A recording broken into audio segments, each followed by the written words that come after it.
Hi, my name is Sarah Depew, and I'm running for the Texas House of Representatives in District 67, and I'm here with my friend Miguel Palacios, and I'm running for Collin County Commissioner's Court Judge. So it's a county judge, which covers obviously all 4 prisons in the area.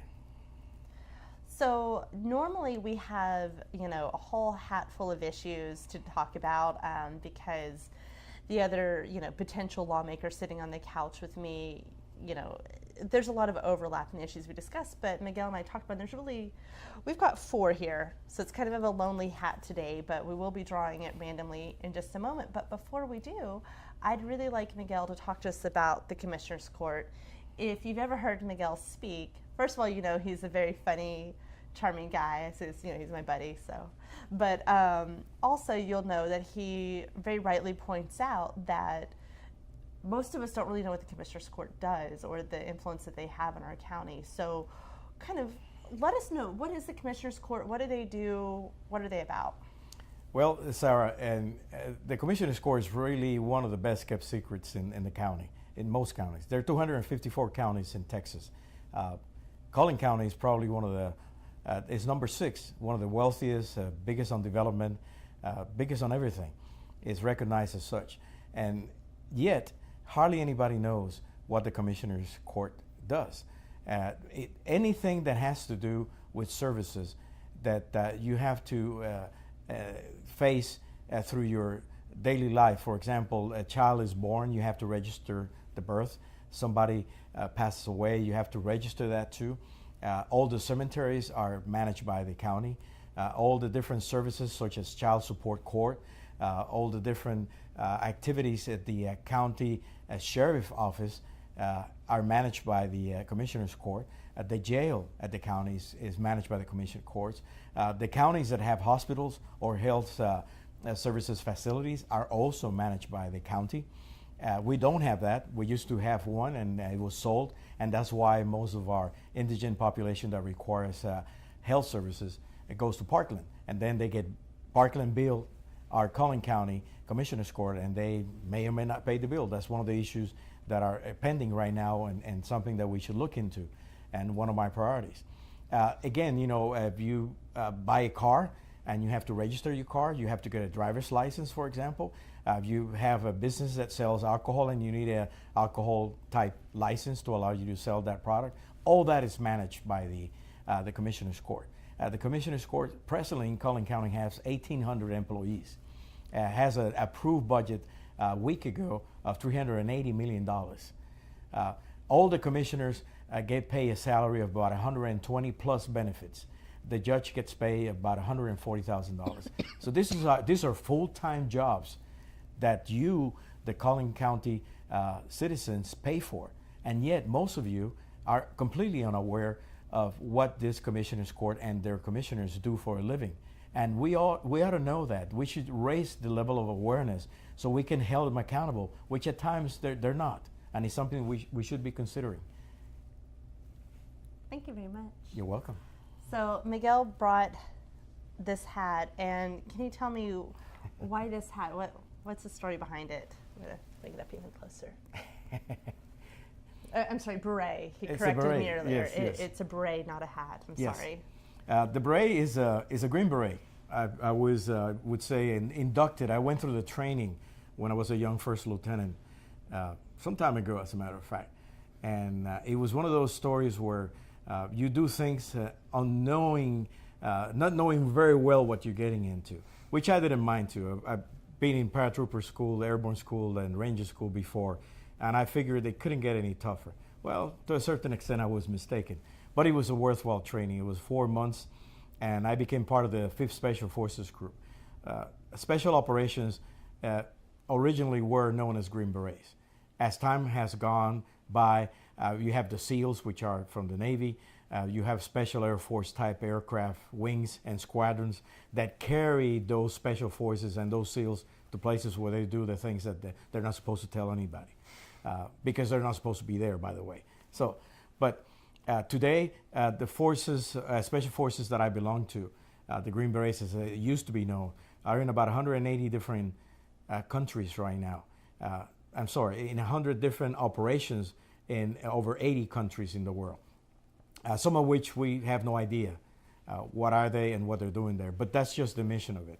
So it holds a dear place in my place of good memories, among other things. How long did you serve for?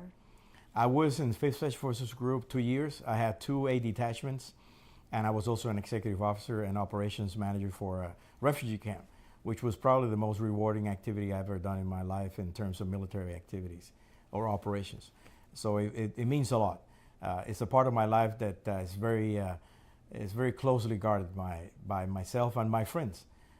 We built a special bond of brotherhood because of what we did and what it means to us and what we think we serve our country with. And that's very unique. And I'd like to share that with you all. Thank you. But when I was asked how long did you serve, I mean in the military. In the military, yes. I was 10 years, 2 in Special Forces, 2 others in the 82nd Airborne Division, because this group, 5th Special Forces group, is in Fort Bragg, as well as the 82nd, which is the only paratrooper outfit in the whole Armed Forces. I was a company commander there. I commanded a company of 153 paratroopers. So that was about a total of about 4.5, 5 years. The other time I was between Washington, D.C. as a staff project manager guy in information technology.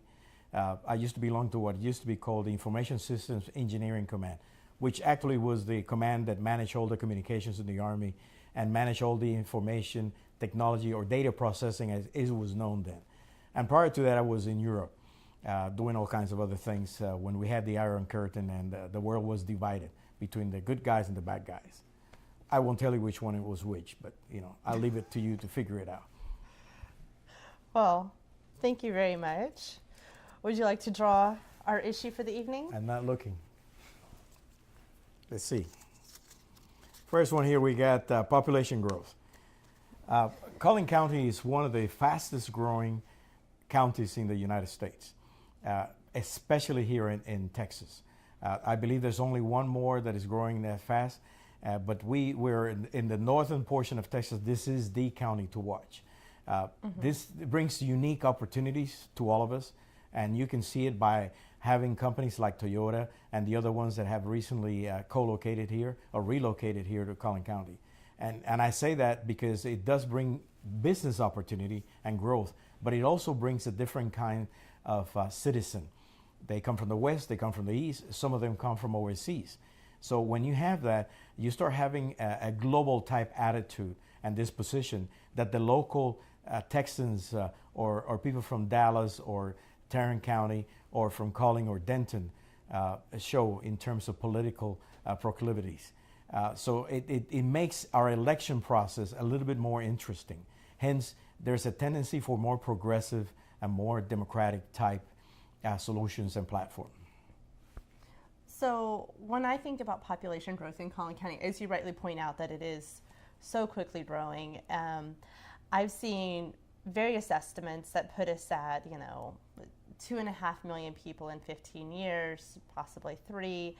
But, we have to be realistic. Once we get to 2.5, 3 million people, how quickly from there, where are we at in 15 years after that? And 15 years after that. So what does our population look like? How many millions are we going to have in Collin County in the next 30 years, for example? So that brings a lot of challenges. When I think about that, I'm thinking that primarily through the context of transportation and infrastructure. Absolutely. And so I think it's wonderful. I think the growth is fantastic in a number of ways, economically, culturally. I definitely think that we have a lot to learn from the people coming in. And I'm not talking about that in a political sense. I just in general enjoy, diversity of ideas in people. Like, I've always loved that. But we also have to be realistic about kind of the expense as well, about what our roads Correct. and infrastructure are going to need to look like. And so this kind of dovetails very nicely into the Commissioner's Court, because I know that they've done a study on this population growth and where they're expecting it to be and what they think the roads need to look like to accommodate what our population's projected to be in 15 years. And so they're looking at building 4 new highways. through Collin County. One of them, which is the outer loop that you can talk about in some detail. But I think you and I both, and this is the transportation part is one we've actually discussed before at other times, but I think that we have to be aggressively pursuing public transportation and more rail. I don't think there's any other way around it, because I believe we do need the 4 highways, but then what? Our population is not going to be stagnant, and what are you going to do? Find the land and money and additional billions of dollars in bonds for more highways and more highways? Like, to what end? Like, at what point is that no longer realistic? And I think that we need to be very forward thinking about that now.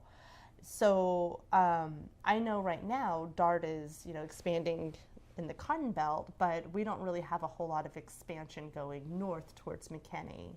Right. And there's a lot of interest in that from the people of McKinney, from my understanding at any rate.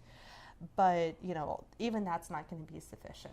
Right, but the thing is that you can plan for the future, and you can come out with all kinds of numbers that say that you're going to need this amount of type of infrastructure here and there and everywhere.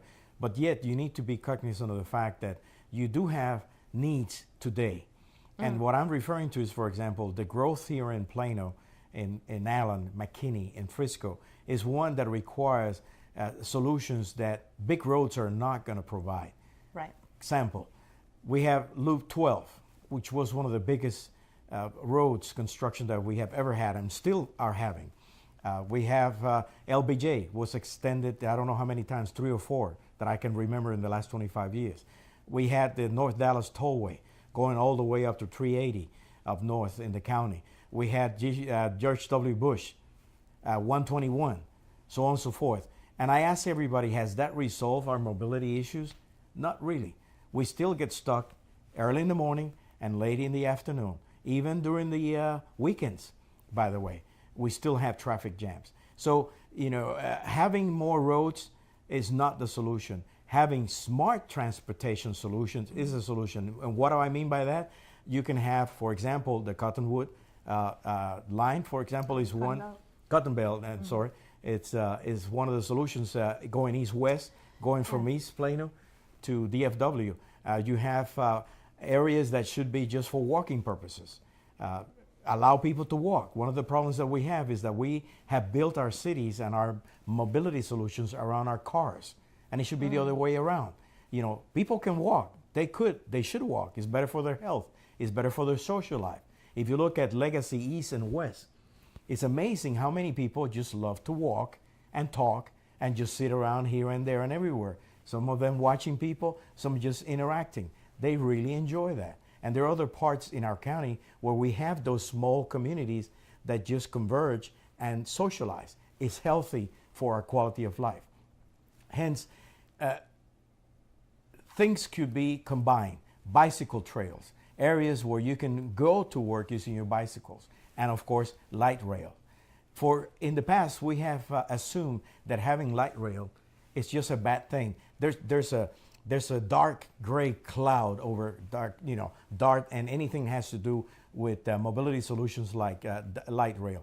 And it's something that is being built on the fact that, well, we Texans love our pickup trucks and our cars. And really, it's just a myth. We need to understand that we should not allow our vehicles to dictate the type of cities that we have and the quality of life that we need to enjoy and have in the future. Hence, I don't give a heck of a lot of stock and credibility to all these wonderful statistics that say that if we don't build those outer loops, we're not going to have the development or the jobs for the future. I don't think so. I think we need to first take care of the people that we have right now in Plano, in Frisco, Allen, McKinney. And certainly, yes, the North Rural area needs to be paid attention, but with a little bit more of caution. Because after all, a lot of people that live down here in the urban area move over there so they can still enjoy Mother Nature and have their ranch and their animals and so on and so forth. And right now, we're just invading them. They don't appreciate that. Well, so you mentioned the Cotton Belt. I went to a meeting that DART was having. I guess it was like a town hall in Richardson last week. And it was very informative. It was wonderful. I'm very supportive of the project. I think it definitely needs to happen. But I will say a figure that I saw that really stood out to me and caused me alarm, which is that they expect that by 2040, Right. that the daily passenger amount is going to be around 12,000. And my job out hit the floor. I'm like, that's not going to be enough. That's nowhere near enough to meet our transportation needs now, let alone in 2040. Like, that's wholly insufficient. And they're like, well, that's probably a really conservative number. It's probably going to be, 17,000, 20,000. I'm like, I'm relieved to hear that. However, that's still a far cry from where we need to be in 2040. And so I'm trying to imagine, like, I don't know of a good time to get on 75 now. Like, you can go in the middle of the day and it feels like, when is a good time to get on this highway that's not jammed up? We're going to be in a real mess if we don't get serious about public transportation in other ways. Like, I think we probably do need the 4 additional highways. I am kind of convinced of that we need that and public transportation. That you have to do both. You can't do one and then hope to get to the other later. I think that we're going to be in a huge mess if we put that off. Because, once you start a project, it's still quite a while before completion, before you can actually use it. So we have to be very forward-thinking. I agree. But let me tell you this, Sarah. I mean, the people, and this is not an indictment, but this is something that we need to consider. The people that make all these projections are the transportation engineers that are in our county and are in our state transportation, departments. And unfortunately, they're trained and they live and breathe just for roads. When you talk to them about rail, when you talk to them about bicycle trails, when you talk to them about walkable areas in the city, they're completely zero. Not to say that they don't know, but they're not interested, because as engineers in transportation, you went to school and you were hired to do what? Build roads. That's their expertise. That's their forte. And hence, remember, people remain very comfortable in their area of expertise. So the minute you start bringing other solutions when it comes to mobility in a city, they don't address it because either they don't like it or they're not interested. And that's a flaw in the way we construct and we design our transportation departments. And that is something that I'm going to focus once I get into the Commissioner's Court, because we have to have people with different perspective. Because as Sarah already mentioned, we're having corporations here that are coming from other parts of the country, and they do have different mobility solutions. We have people that are coming from different countries where they actually, in some cases, don't even have cars on a daily basis. They just take rail everywhere. I lived in a city in Germany twice where most people did not own a vehicle. Actually, they found it kind of, a nuisance. They had insurance, they have fuel problems, they have contamination. They love to walk, but if they used the car, they couldn't. So they basically limited themselves to either bicycle or use the subway or use the light rail. Granted, these are people that have been brought up in that environment. Hence, for them, that is natural. For us, using our cars all the time and going everywhere in big roads is natural. Hence, we see that as the only way of doing things. But in reality, like many other cities in our country, we have other options. It's a matter of considering it. I look at all the minutes from the Commissioner's Court a year back, and there's not even one single study about different options for transportation and mobility in our county, except building more roads and bigger roads. They haven't even studied it? Not at all. And this is something, I had a conversation with Judge Keith Self, which is retiring, hence my attempt to replace him. And he basically said, no, that's just the way we do things, and that's the way we bring progress and development, because the thing is to get, development and construct more roads so people can get to their job. Well, the problem that we have here is that we have now Toyota and most of their employees, in order to relocate here in Collin County, they have to buy a home way up north in the county. That number one, because it's affordable, and number two, because that's the only option they have. That's an issue. And those corporations are not going to continue relocating to Collin County or Plano or Frisco or McKinney or Allen or even Murphy and all the prosper cities around the county if we don't also provide affordable housing. That's another issue. Yeah, I feel like in another 30 years, the public transportation conversation is going to be not an option. It's not going to be a matter of should we, but how can we fund this? Let's get this going because, as I mentioned before, we're going to have a real mess if we don't get forward thinking about it. If we Absolutely. don't get in front of these issues now, if we plan for where our population is going to be in 15 years and plan to have roads ready by that time, then we're going to be in a mess because we're going to be ill prepared for what the Absolutely. next 10 years, 15 years is going to look and, like. and the one thing I need to add here is that the Collin County Commissioners Court is supposed to be the executive government body for Collin County, which means that those 5 individuals are supposed to be leaders, must have a vision. And that's one of the things that the current Commissioners Court is lacking. They're more of an administrative body. They're more into managing and cutting costs rather than building a vision and trying to figure out what is it that we need to be in the future. In other words, what are we going to be when we grow up? And that is lacking tremendously. And that's why those solutions that are different are not being considered because there's no vision. Or if there's a vision, it's very limited or it's very conventional and classic, which is let's build more roads and that's going to solve our problems. But as I mentioned before, 12, 121, North Dallas Tollway, GW, they haven't solved our situation when it comes to mobility. So it's time to start thinking differently. And that's what I would bring to the court. Mm-hmm. Well, in those roads, I mean, we'd probably be in a much bigger mess without them. Like, I am glad that they're there, but they are insufficient, especially, when we think about the future, without a doubt. Yeah.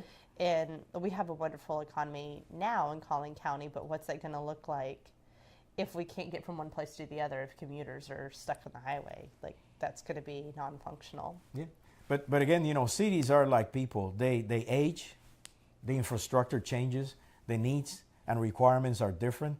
So if they don't evolve and adapt, what we're going to have is a whole bunch of decay urban areas. The sprawl, all these wonderful suburbs that we live in. Plano, for example, used to be the darling of Texas for a long, long time. But now, Plano is getting old in terms of the infrastructure and in terms of our houses, for example. So hence people are moving to where? Frisco and McKinney. They're the wonderful now neighborhoods of the future. But again, there'll be a time when as the years go by, they will face, the same situation as Plano is facing right now. It's, the infrastructure is getting older, the homes are getting older, the different needs and requirements. Our houses are completely unaffordable to all those folks that moved from California. Yeah, I thought that was really, it's not really the age, I wouldn't think, of the homes. Maturity, I would say maturity. Well, but the affordability, Yeah. What I would think would be the Exactly. bigger issue. So, so population growth, are there any other issues you can see on the horizon having to do with population growth that we need to be addressing absolutely. in Collin County? One of the things that we need to consider is the fact that as the cities grow and the sprawl keeps on getting bigger, we're going to have more people, more corporations moving, which means we're going to have an indigent population because that's just part of being a diverse community. And when you have an indigent situation, you will have individuals that for one reason or another are unable to get the appropriate jobs, and hence they won't have the income to provide themselves with the health insurance. So we have to accommodate for that.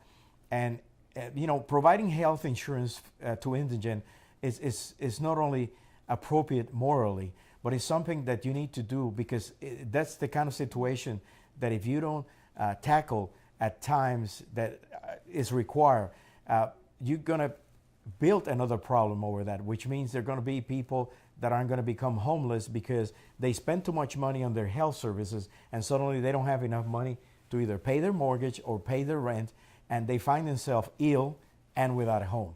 So now you have people that are not healthy living in the streets. So you have two issues now.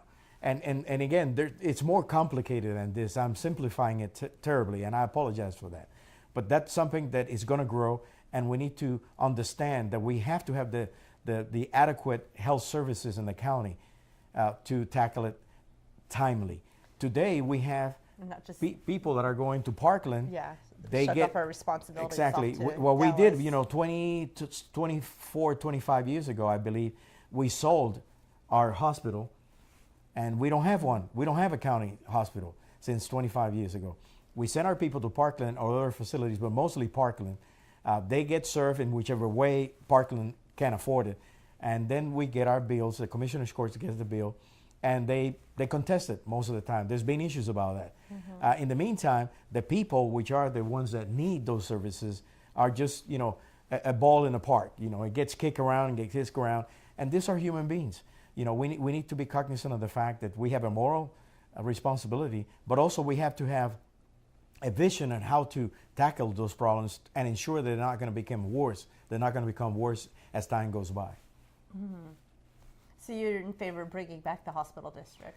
Not necessarily. There are other ways of doing that, because we should not be in the business of providing specialized services for everybody all the time, everywhere. It might be that with all the different types of private organizations that we have been seeing installed in Collin County, different private hospitals, we can reach an understanding. We can have programs that will be, county type health services programs with private enterprise. Granted, they'll be well monitored to ensure that the services are provided adequately to the people that need them the most.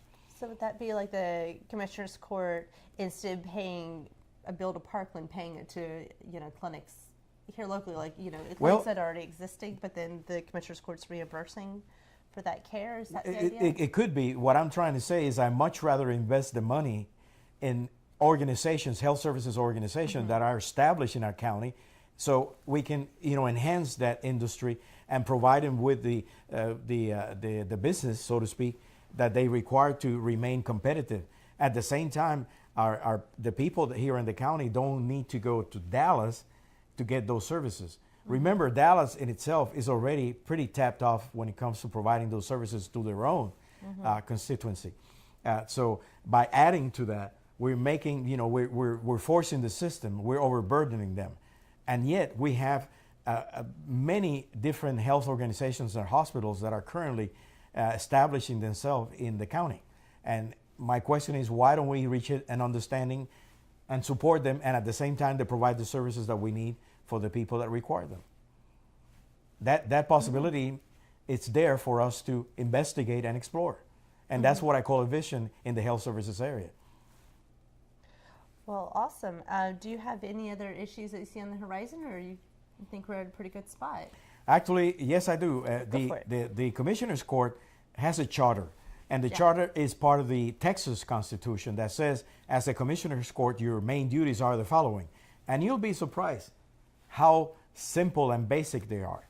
And yet, a lot of the Commissioner's Court personnel, staff, which, by the way, again, as I said before, they're the executive body of the county government, take them literally, which means they don't evolve with time. So we have a charter that is old. We have a charter that is extremely conservative. Mm-hmm. And we have cities that are growing at the rate that Sarah just mentioned, exponentially. We have cities that are engaging citizens that are coming with different expectations. And yet, we are providing them services that are the same as in the years 40s, 50s, and 60s and 70s. And we are now in the 21st century. So what I'm trying to say is that vision that I talked before needs to be actualized and needs to evolve as time goes by. So the people that you elect to your Commissioner's Court, they need to be visionaries. They need to be true leaders, thought leaders, rather than just administrators. And that's what we have today. People that look at their job as, okay, I show up and these are the services I'm supposed to provide. And since we've done this way forever, guess what? I'm going to continue doing it the same way. And what I'm saying is that that's not good enough. And we need to change. And that evolution needs to take place ASAP, as soon as possible, if not yesterday. So you definitely want to see changes to the charter. Do you have any specific changes in mind, or just that it needs to be relooked at to see if it's keeping up with our current needs? Good you mentioned that, because the truth is that there are two ways of doing this. Okay. You can go in a legislative way, which means it's probably going to take a long time, if ever, because this is a very conservative structure of our government. And just about every part of our government is very conservative. Or you can have commissioners with some daring, visionary design of how the county ought to be functioning and start taking measures. Because part of the Commissioner's Court is to establish policy. So to the degree that you establish progressive, advanced policies, the actual function of the county government evolves into whatever your vision is. So that means you need some risk takers. You need people that think differently. At the moment, we have 5 individuals that subscribe to the same ideology. So basically what you have is an echo chamber, okay? You have a mass thinking. And that's why it is difficult to change and bring effective change when you have individuals that think this way. And for the most part, they're well-meaning, no doubt about it. But you need modern 21st century visionaries. And that's something we need to have right away. So the problems that Sarah is mentioning about population and growth don't overtake us. We need to be 1 step or maybe 3 or 4 steps ahead of that. Well, and I think any deliberative body, such as the Commissioner's Court or, the Texas legislature, anything like that, deserves to have competing ideas being represented Exactly. there. You don't want to have everybody who's of the same mind, because there should be a healthy back and forth. There should be a tension between various interests that need to be met and needs that need to be met. So if everybody already agrees with each other, that's a problem for the process, in my opinion. Absolutely. And so, I think you're completely correct about that. No, I mean, we want a modern county, a modern city, with things that are necessary for our constituents to embrace and have a quality of life that they expect to have. They expect their children to enjoy also. Then we need to take risk. Risk-taking is good as long as you do it intelligently.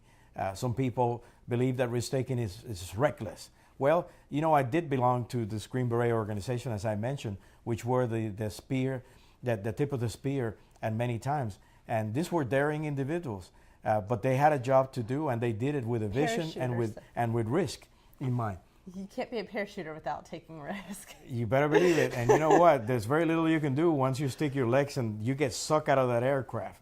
And you just go, Lord, please, I've been a good guy. Let me land safely. Oh my and God. I did that for 5 years and 74 jumps. And so far, good. I mean, I have some strained muscles and some broken bones here and there, but nothing that can be fixed with time, believe me. I remember sorry, we're now getting away from this topic. No more war stories. No more war stories. No. I was actually going to bring up one of those at a meet and greet where you were talking about just how much you really learn about yourself doing those jumps. Well, the thing is this. Was really moved by that. People, being afraid is natural. Actually, you should feel afraid. It's a natural indicator that something is not right or is strange or is not normal. And what it does, it alerts you to be a little bit more cautious. So being afraid is good. People that say they're not afraid when they're facing dangerous situations are either liars or they're crazy. And if I were you, I would stay away from them. Okay? Just word to the wise here. Mm-hmm. But you do learn a lot. And you learn to understand what makes you tick, what makes you feel happy, sad, cautious, risk taker, and so on and so forth. And those extremes within yourself, I bet. Yes, it does. When I went through Ranger School, which was a very arduous and very difficult training, where the attrition rate is extremely high, you learn how people behave when they're under stress, when they're hungry, when they don't sleep, when they put in situations where they get pushed and pushed and pushed. And it's amazing. Decent people will do the craziest and in some cases, almost immoral things. And you learn the lesson and you move on.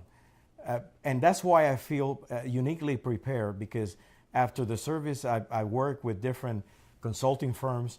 I did a lot of project management. I managed a lot of projects that were high dollar. I manage people in different countries, in diverse environments, and I learned. And I have a lot to thank those friends and employees and colleagues, because they taught me a lot of different things. And that's what we need to do in Collin County. A lot of different things, and we need to test them. And then we pick the best for the quality of life that we are hoping to enjoy. And you talked about how when people get stressed to that extent, you see kind of, the darker side. But I remember you once saying about how you also see the heroics people are capable of as well. I really want to end on that because I really found that incredibly moving. You'll be surprised, the people that you expect the least to do heroic things are the ones that when they're required, they'll step up and they will surprise you. And thank God they do, because they have done some wonderful things. Heroism comes from the simplest and most basic human beings, the humblest ones. Usually they're not the movie star looking guy or the gorgeous, movie star looking gal. No. Hey, I can still be heroic. No, absolutely. No, absolutely. There's no doubt about it. All I'm saying is that, all I'm saying is that we have a predisposed inclination toward myth. And the truth is that, the most quiet person, the most insignificant, apparently, because of the job or the rank or whatever, is the one that will surprise you and will surprise you gladly. So never disregard people. Let's all respect each other and be tolerant, regardless of our race, our ethnicity, our faith, because we all bring something to the table. And again, that's something that right now Collin County has, because 40% of the population of Collin County is diverse. And yet they don't have a voice in the Collin County Commissioner's Court. And that's something we need to change. Thank you so much, Miguel. A lot of the issues Pleasure. we had talked about, I've covered in other videos having to do with roads and infrastructure. So if you want to know kind of more about how I would address that as a state legislator, and same for healthcare as well. But I really love this conversation and getting to look at this from the perspective of the county and the Commissioner's Court. I think it's really illuminating, and I really appreciate you coming here, sitting on my couch, telling me your views and what you would do differently and the vision you have. So thank you very much. No, thank you, Sarah, and thank you for inviting me to your lovely home and spend time with your lovely family. Thank you very much. I enjoyed it. Thank you, and I hope I can do more with time. Absolutely. Thank you guys so much for watching. If there are any issues that you want to see addressed in a future video, please comment below or send me a private message and we will put it in the hat. Thank you. Bye.